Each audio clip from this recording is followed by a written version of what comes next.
I think people want to stay here. And it's a beautiful thing. Look what boxing's doing. People from different backgrounds, people flying in from different countries. It's bringing boxing back, it's uniting people. So let's continue to keep boxing growing in the UK. That's where I'm coming from. I'll let you go. Congratulations, well done. Let's have a word with Eddie Hearn. Not bad, not bad.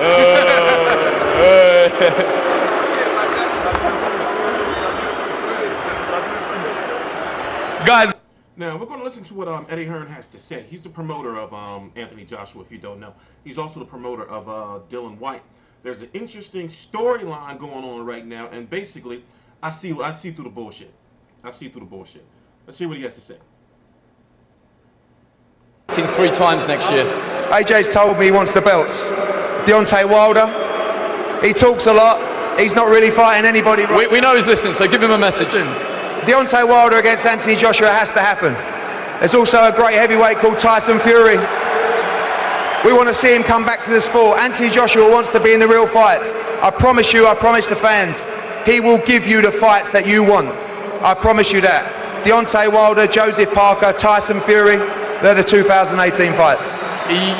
Anthony, I should say, spoke about the politics, the belts. Yeah. How do you see that unfolding? Well, tonight was a mandatory. You fight that fight or you lose the belt. He worked so hard for that belt. Anthony Joshua has achieved so much. I want to thank everyone for coming out tonight here in Cardiff. I don't think we should go abroad. I think we should stay right here. I think we should keep the British flag flying. That's what Anthony Joshua has done, but I promise you he will fight anyone. And Deontay Wilder will be relieved of that belt in 2018 from Anthony Joshua. Thank you, Eddie. Let's just have a word with the challenger, the warrior that is Carlos Takam. There's going to be sound difficulties during this because this is from my DVR. But for those who don't know, it's next week. I'm going to be there. Wilder Stavern 2 is going to be on Showtime, 9 p.m. Eastern. You know, so I'm actually, at first I wasn't hyped for this fight, but I'm actually hyped about this fight. If you didn't listen to the media call, I'm going to have that up on the channel definitely tomorrow. You know, it got kind of crazy during the end. I did upload a snippet, but you probably heard it somewhere else. But for the most part, for those who didn't, I'm going to put it up on the channel. So Controversy, this is TstreeT Controversy Live. Now, Anthony Joshua is the biggest star in boxing right now. You know, he's the biggest star in boxing. Canelo, number 2, and we're just going to leave it at that. He has options. He can go Joseph Parker, WBO champion, right? He can go Dylan White rematch, right? He can go David Haye if David Haye beats Tony Bellew. And those are big money fights. Now remember, his last fight was $90,000 against Klitschko. This was $78,000. So even though it was originally for Kubrat Pulev, it's still like, wow, $78,000 for Kubrat Pulev. I don't care how they're doing it or whatever the ticket prices may be. They're putting people in seats. Dude is a star. He's loved. He's always saying the right things. He's always doing the right things. Sometimes it comes across as a little bit fake. But dude is loved, and he's going out there stopping his opponents. Yeah, he didn't look too good tonight. I think he's putting on too much muscle mass. But still, he's growing and he's saying the right things, so he understands what his flaws is. Now, when it comes to Deontay Wilder has one-punch knockout power. He said it himself. Every fight he's in is a 50-50 fight. And he even acknowledges the fact that he's awkward. Windmill Wilder. That should be wild. His name is Wilder. You know? But one thing is for sure is he will knock you the fuck out. So this is a fight when you match those two fighters up, Deontay Wilder, Anthony Joshua, somebody's going to knock somebody the hell out. Now, I do feel that Anthony Joshua is the overall better fighter when it comes to punch mechanics and when it comes to punch variety. You know, he can go to the body and it look good. He can go, you know, straight to the top and it looks good. Deontay Wilder, you know, he's awkward. You know, but all it takes is one. He's gotten better each and every fight.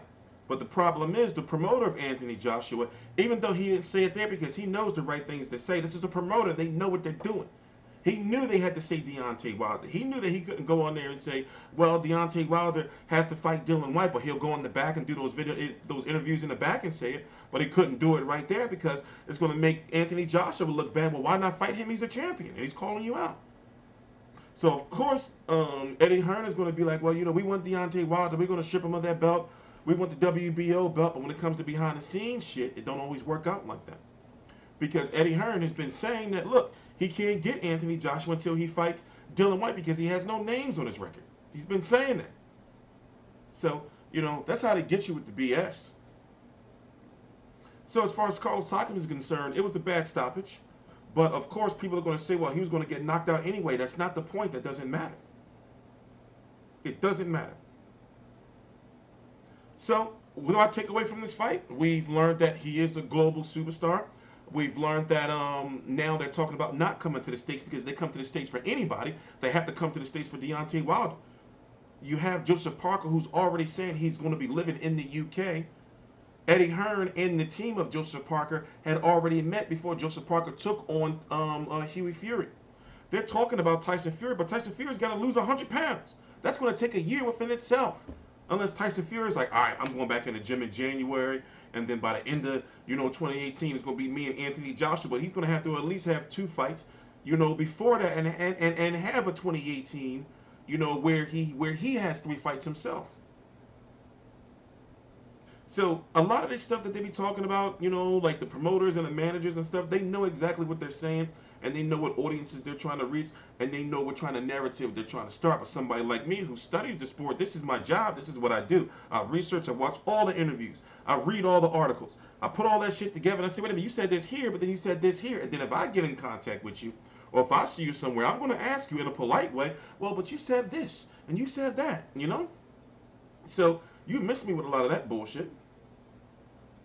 So thank you to Showtime and thank you to Sky Sports. We've been going through a little bit of a tug of war right now. Some stuff behind the scenes, but it's working out. We're here just trying to sell fights. That's it. Doing our job. I'm TstreeT Controversy. This is TstreeT Controversy Live. I cover every single major fight live. So I guess if he's going to be fighting 3 fights in 2018, we can see Anthony Joshua, in no later than February? Because he can fight February, fight in like June or July, and then fight at the end of the year or something like that.